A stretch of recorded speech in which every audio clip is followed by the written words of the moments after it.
Hello guys, welcome back to our channel ask Abhinav. So guys, మీరు already thumbnail చూసిన విధంగానే ఈ వీడియోలో మీకు మాక్ టెస్ట్‌ల గురించి ఒక క్లియర్ కట్ ఐడియా అయితే ఇస్తాను. So coming to mock test అనేవి అసలు ఎందుకు రాయాలి? వాటిని ఎలా అనలైజ్ చేసుకోవాలి? అండ్ అలాగే ఫైనల్‌గా వాటి నుండి ఎలా మనం ఇంకా కొద్దిగా మార్క్స్ అనేవి గెయిన్ చేసుకోవాలనేది ఈ వీడియో చెప్తాను. అండ్ మీరు ఇన్ కేస్ గైడెన్స్ తీసుకున్నా, తీసుకోకపోయినా సరే మాక్ టెస్ట్‌ల గురించి మీరు రాయడం అనేది చాలా చాలా ఇంపార్టెంట్. మీరది ఏపీ ఈసెట్ అయినా సరే, టీఎస్ ఈసెట్ అయినా సరే మాక్ టెస్ట్‌లు అనేవి చాలా చాలా ఇంపార్టెంట్ కాబట్టి సో వాటి గురించి ఒక క్లియర్ కట్ అయితే ఐడియా అయితే ఇస్తాను. అలాగే నేను ప్రొవైడ్ చేస్తున్న మాక్ టెస్ట్‌ల గురించి మీకు ఒక క్లియర్ కట్ ఐడియా అయితే ఇస్తాను. ఓకేనా? So first coming to AP ECET ఎవరైతే ఉన్నారో వాళ్ళకి అండ్ అలాగే టీఎస్ వాళ్ళకి కూడా యూజ్ అయ్యే విధంగా ఒక మాక్ టెస్ట్ ఉంటాయి కదా! సో అవి ఒకసారి చూపిస్తాను చూడండి. ఆహ్ అండ్ మీరు రాస్తున్న ప్రతీది కూడా ఒకసారి సీరియస్‌గా తీసుకొని రాయడానికైతే ట్రై చేయండి. ఏదో లైక్ టైమ్ పాస్ కాకుండా మీరు పెడుతున్న టైంకి దానికి లైక్ టాలీ అయ్యే విధంగా మీరు రాస్తున్న ప్రతిసారి ఒకసారి లైక్ ఒక నోట్స్ అనేది పెట్టుకొని ఏవైనా తప్పులుంటే అవి కూడా రాసుకోవడానికైతే ట్రై చేయండి. ఓకేనా? ఫస్ట్ ఆఫ్ ఆల్ మీకు చూపిస్తాను. ఇలా ఒకసారి మీరు క్రోమ్ బ్రౌజర్‌లో గాని ఏదైనా ఒక బ్రౌజర్‌లోకి వెళ్లి సో ఏపీ ఈసెట్ 2023 సిలబస్ అని కొట్టినా సరే వచ్చేస్తది. సో ఇక్కడ కిందన పైన ఉంది కదా! సిలబస్ డాట్ ఏపీ ఈసెట్ అని మీరు క్లిక్ చేస్తే ఇక్కడ మీకు హోమ్ అని కనిపిస్తుంది కదా! ఆ హోమ్ మీద క్లిక్ చేశారనుకోండి. సో ఇక్కడ మీకు కనిపిస్తుంది. ఇక్కడ మీకు మాక్ టెస్ట్ అని కనిపిస్తుందా? సో ఇక్కడ మీకు స్క్రోల్ చేస్తాను చూడండి ఇక్కడ. ఇక్కడ మీకు స్క్రోల్ చేస్తుంది ఇక్కడ. సో దీని తర్వాత నేను ఈసీ కాబట్టి ఫస్ట్‌లీ ఈసీ మీద ఓపెన్ చేస్తాను. సో ఈసీ ఓపెన్ చేసిన తర్వాత నాకిలా వస్తుందనమాట. ఓకేనా? సో ఇక్కడ మీరు సైన్ ఇన్ అని కొట్టినా ఎలాంటివి ఇవ్వాల్సిన అవసరం లేదు. సైన్ ఇన్ అని కొడితే ఇలా రీడైరెక్ట్ అవుతుంది. సో ఇక్కడ మీకు జనరల్ ఇన్‌స్ట్రక్షన్స్ ఉంటాయి. ఒకసారి మీకు బ్రైట్‌నెస్ పెంచుతాను. ఇక్కడ జనరల్ ఇన్‌స్ట్రక్షన్స్ ఉంటాయి. ఒకసారి చూసిన తర్వాత ఇక్కడ మీరు నెక్స్ట్ అని కొట్టారనుకోండి. ఇక్కడ ఇవన్నీ చూపిస్తారనమాట. మ్యాథమెటిక్స్ ఎన్ని మార్క్స్, ఫిజిక్స్ ఎన్ని మార్క్స్, ఎన్ని క్వెషన్స్ ఉంటాయి, కెమిస్ట్రీ, తర్వాత కోర్. ఇలా వచ్చిన తర్వాత ఇక్కడ మీకు చెక్ బాక్స్ వస్తుంది. ఇక్కడ చెక్ బాక్స్ కిందన ఇక్కడ కొట్టిన తర్వాత I am ready to begin. So setup అంతా స్టార్ట్ అయిపోయింది. యాక్చువల్ అయితే మీకు ఎగ్జామ్ కూడా సేమ్ ఇలానే ఉంటుంది. సో కాబట్టి ఇక్కడ మీకు టైమింగ్ ఉంటుంది. టాప్ రైట్ కార్నర్‌లో ఇక్కడ answered, not visited, mark for review and అలాగే మార్క్స్ ఫర్ రివ్యూ అన్నమాట. సో ఇక్కడ మీకు క్వెషన్స్ అనేవి ఉంటాయి. Mathematics, physics, chemistry, electronics and communication. For example మీరు ఫస్ట్ ఎలక్ట్రానిక్స్ అండ్ కమ్యూనికేషన్ చేయాలనుకోండి. దాని మీద క్లిక్ చేస్తారు. క్లిక్ చేశాక మీకు ఇక్కడ 1-100 క్వెషన్స్ ఉంటాయి కదా!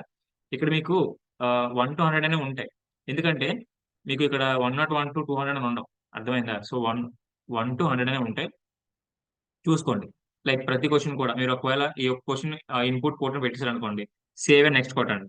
ఓకేనా? అలా కొట్టుకుంటూ వెళ్ళండి. అప్పుడు మాత్రమే అవి మార్క్ ఫర్ ఇవి తీసుకుంటాయి. ఓకేనా? లేదనుకుంటే మాత్రం ఖచ్చితంగా ఇవి తీసుకోవు కాబట్టి అలా అర్థం చేసుకొని చేయండి. Minimum number of JK flip flops needed to construct a BCD counter. For example 3 అనుకోండి.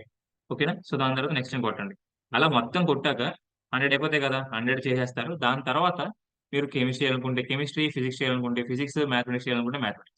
ఇలా అన్నీ అయిపోయిన తర్వాత ఫైనల్‌గా మీకు సబ్మిట్ కొట్టారనుకోండి. You will get an answer. మీకో క్లారిటీ వచ్చేస్తుందన్నమాట మొత్తం. అలానే మీరు అన్నీ కూడా ఉంటాయి. మీకు అన్ని బ్రాంచెస్ కూడా ఉంటాయి. మిగతా బ్రాంచెస్ ఎవరైతే ఉన్నారో అవన్నీ కూడా ఉంటాయి.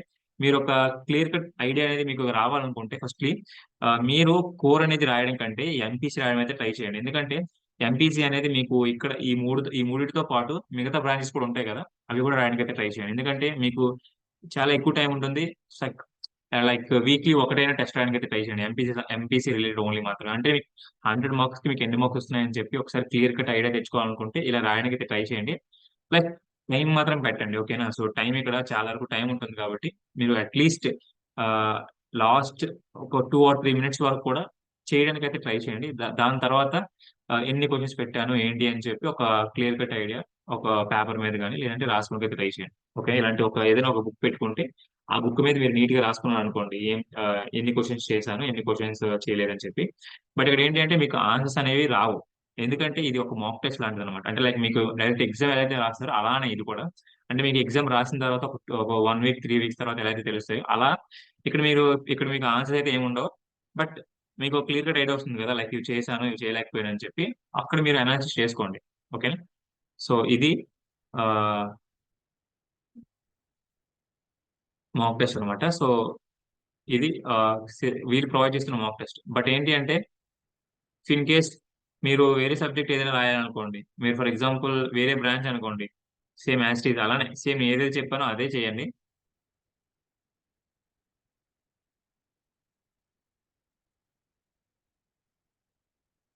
ఓకేనా. సో ఏపీ సెట్ 2023 సిలబస్, ఇక మీరు ఫస్ట్ లింక్ క్లిక్ చేయగానే వచ్చేస్తుంది. ఇక్కడ చూసి ఇక్కడ మాక్ టెస్ట్ ఉంటాయి. ఓకేనా, మీరు computer science, computer, civil engineering, civil engineering. ఇక్కడ ఇంకోటి ఏంటి అంటే మీరు ఎంపీసీ అని ఇవన్నిటికీ రాసుకోవచ్చు కాబట్టి ఒకసారి ట్రై చేయండి. లైక్ అవన్నీ కాకపోయినా సరే సివిల్ వాళ్ళు ట్రై చేయండి, computer science engineering, electronics and computer engineering, electronics తర్వాత మెకానికల్ ఇంజనీరింగ్, 5 బ్రాంచ్లు అయినా సరే మీరు ఎంపీసీ రాయడానికి అయితే ట్రై చేయండి. కోర్ మాత్రం మీరు ఎలాగో మీ ఈసీ రాసుకుంటారు, ఫర్ ఎగ్జాంపుల్ మీరు ఈసీ అయితే అలా చేయడానికి అయితే ట్రై చేయండి. ఓకేనా. దాని తర్వాత నేను ఎవరైతే స్టూడెంట్స్ ఎవరైతే నాకు గైడెన్స్ ఇస్తున్నారో వాళ్ళకి నేను ప్రొవైడ్ చేస్తాను, మాక్ టెస్ట్ చూపిస్తాను. సో ఫస్ట్లీ ఒకసారి మీకు చూపిస్తాను, ఇదిగోండి. ఇక్కడ మీకు కనిపిస్తుంది కదా, ఐ థింక్ మీకు కనిపిస్తుంది అనుకుంటున్నాను. సో ఇక్కడ physics and chemistry mock test 1 ఉంది కదా, ఇక్కడ మీరు క్లిక్ చేస్తే ఎవరైతే గైడెన్స్ తీసుకున్నారో వాళ్ళకి క్లిక్ చేసిన తర్వాత మీకు ఇక్కడ ఇక్కడ ఇలా వస్తారు కదా, ఇక్కడ మీకు ఉంటాయి అనమాట, ఈజీగా అర్థమయ్యే విధంగా అన్నీ ఉంటాయి. సో దాని తర్వాత కింద ఆన్సర్స్ కూడా ఉంటాయి. ఒకవేళ మీకు రాంగ్ వచ్చే కరెక్ట్ వచ్చే అని తెలుసుకోవాలనుకుంటే కింద ఆన్సర్స్ కూడా ఉంటాయి. ఒకసారి అవి చూసుకోండి, క్రాస్ వెరిఫై చేసుకోండి మీరు ఆన్సర్ పెట్టారా కరెక్ట్ గా లేదా అని చెప్పి. ఓకేనా. సో ఇది మాక్ టెస్ట్ గురించి. ఇంకొకటి ఏంటి అంటే మాక్ టెస్ట్ అనేది ఎలా అనలైజ్ చేయాలని ఒక్కసారి చెప్తాను, క్లారిటీగా వినండి. మెయిన్ గా ఏంటి అంటే చాలా మంది చేసే తప్పు ఏంటి అంటే మాక్ టెస్ట్ అనేది చాలా లైట్ తీసుకుంటారు. లైక్ ఎన్ని మార్క్స్ వచ్చాయి ఏంటి అని కూడా రాసుకోరు కనీసం. అంటే లైక్ ఎన్ని మార్క్స్ మేము కరెక్ట్ చేసాం, ఎన్ని మార్క్స్ కరెక్ట్ చేయలేకపోయినా కూడా ఎవరు రాసుకోరు. అలా అయితే మీరు చేయొద్దు. ఫర్ ఎగ్జాంపుల్ మీరు కెమిస్ట్రీ అన్ని బ్రాంచెస్ సంబంధించిన కెమిస్ట్రీ చేశారనుకోండి, ఇందులో మీకు చూపించాను కదా ఏపీ సెట్ సంబంధించింది అంటే, ఇందులో మీకు ఫర్ ఎగ్జాంపుల్ సివిల్ వాళ్ళు తీసుకున్నారు. సివిల్ వాళ్ళు తీసుకొని మీరు అన్ని కెమిస్ట్రీ సంబంధించిన కూడా చేశారనుకోండి, అందులో మీకు క్లియర్ కట్ ఐడియా వస్తుంది అనమాట, మొత్తం ఎన్ని చేయగలుగుతున్నాను ఏంటి అని చెప్పి, అరౌండ్ 15 మార్క్స్ అయినా స్కోర్ చేయగలుగుతున్నానా లేదా అని చెప్పి. ఓకే. సో అలా ప్లాన్ చేసుకోవడానికి ట్రై చేయండి, అంతేగాని మీ ఓన్లీ మీ బ్రాంచ్ రాసేస్తాను, ఓన్లీ మీ బ్రాంచ్ మాత్రమే చేస్తానంటే మాత్రం ఎంపీసీ అనేది మీకు ఎంత వచ్చో అనేది మీరే అనలైజ్ చేసుకోవాలనుకుంటే అది one of the best solution అనమాట. ఓకేనా. ఇప్పుడు అంత సిలబస్ అంతా అయిన తర్వాత ట్రై చేయండి, అంతేగాని ఇప్పుడు నుండే ట్రై చేస్తే మాత్రం మీకు ఖచ్చితంగా మార్క్స్ రావు, ఎందుకంటే మీకు తెలుసు మీకు సిలబస్ అనేది కంప్లీట్ చేయలేదు కాబట్టి. ఓకేనా. సో మీకు అర్థమైంది అనుకుంటున్నాను. ఇఫ్ ఇన్ కేస్ ఏమైనా డౌట్ ఉంటే మాత్రం ఖచ్చితంగా రైజ్ చేయండి, కాంపిటీషన్ ఖాళీగానే ఉంది, అది ఫ్రీగానే ఉంది కాబట్టి మీరు ఎలా అయినా సరే యూస్ చేసుకోవచ్చు దాన్ని. మీరు ఏమైనా సరే కామెంట్ అప్లై అవ్వడానికి ట్రై చేస్తాను. ఓకేనా. సో ఇది ఈ వీడియో, ఇంకేమైనా డౌట్స్ ఉంటే అడగండి. ఓకేనా. So thank you very much. జై.